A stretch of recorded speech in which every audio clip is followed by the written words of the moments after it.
डेसर तालुका के धनतेज गांव के निवासी और सावली तालुका युवा भाजपा अध्यक्ष प्रफुल्ल सोलंकी की आत्महत्या का मामला लगातार चर्चा में बना हुआ है। प्रफुल्ल के निधन के बाद उनके पिता ने गांव के कुछ लोगों पर मानसिक प्रताड़ना देने और आत्महत्या के लिए मजबूर करने के गंभीर आरोप लगाए थे। अब इस मामले में नया मोड़ तब आया जब जैनित पटेल सहित 3 अन्य लोगों ने डेसर पुलिस स्टेशन में आवेदन देकर अपनी बात को रखा। प्रफुल्ल जोड़े 3 मोबाइल है। ये मोबाइल में हकीकत छुपाયેલી છે। आईफोन है और 2 सादा फोन है। हकीकत छुपाયેલી છે એટલે डेसर पुलिस स्टेशन में फोन आपता नहीं અને હકીકત એમાં છુપાયેલી છે એટલે ફોન આપતા નથી। પ્રફુલ્લ સોલંકી જોડે આ આપઘાત કરે એમની જોડે આપઘાત કરે એમની જોડે અને એના પિતા મોબાઈલ પોલીસ સ્ટેશનમાં આપતા નથી।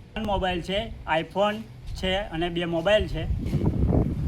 એમાં હકીકત છુપાયેલી છે એટલે ફોન આપતા નથી અને એ બહાર પડે એના માટે મોબાઈલ એના પિતા આપતા નથી। फिलहाल इन आरोप प्रत्यारोपों के बीच डेसर पुलिस गहन जांच में जुट गई है। હું રજૂઆત એ કરવા આવ્યો હતો કે આ પ્રફુલ્લના પિતાએ જે આક્ષેપો અમારા પર કર્યા છે બધા ખોટા છે અને એનું પ્રફુલ્લનું મારી વાઈફ સાથે અફેર હતું। એના વિરુદ્ધમાં અમે અરજી ડેસર પોલીસ સ્ટેશનમાં અરજી પણ કરેલી હતી।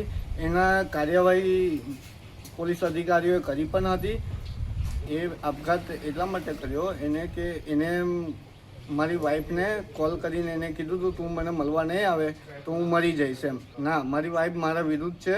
હું કેટલા સમયથી અમે બંને સાથે નથી અને અહીંયા ડેસર પોલીસ સ્ટેશનમાં મેં અરજી કરી હતી ત્યારે એ એના મમ્મીને મેં સોંપી હતી। પછી ત્યાંથી એ એના મામાના ઘરે ગઈ, પછી ક્યાં ગઈ મને કંઈ આઈડિયા છે નહીં।